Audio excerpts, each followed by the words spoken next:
Hello and welcome to Like a Native Speaker. In this lesson, we're going to talk about your voice.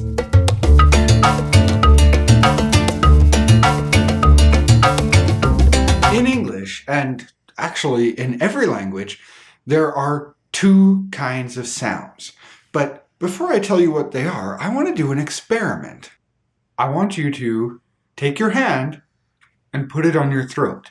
Now, I want you to pronounce the S sound. Did you do it? Now, I want you to pronounce the Ah sound. Ah, S, Ah, S. Do you feel any difference in your throat? Maybe one sound is reacting differently with your voice?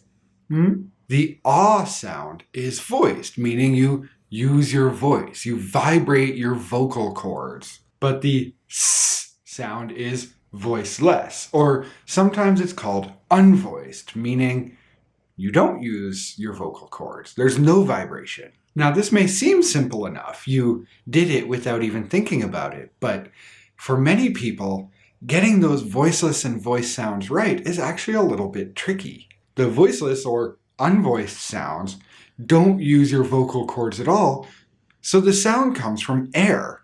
And many students do not produce enough air. So for some students, an S will sound like S. While that is the correct sound, S, for most native speakers, it's not clear enough. There's not enough air to be able to hear the sound clearly. Some students have the opposite problem.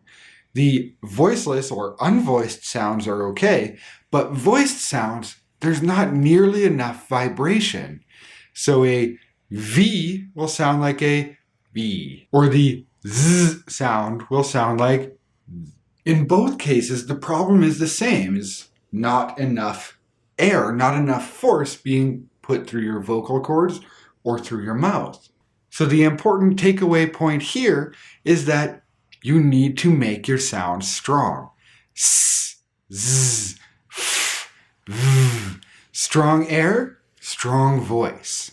Now, in most languages, all vowels are voiced. They're open sounds. You need to use your voice to create the sound. Ah, E, U, A, O, And in English specifically, almost all of our consonant sounds have a voiced and voiceless pair. For example, the t and the d, or the f, v, or even the th and th sounds. This can sometimes be tricky for students whose native languages don't have the same pairs. An example is Arabic, which doesn't have the p sound that we have in English. So Peter and beater sound the same. This can also be true for Korean students who, in their language, the P and B is not as clearly separated. So to review, voiced sounds vibrate your vocal cords, while unvoiced or voiceless sounds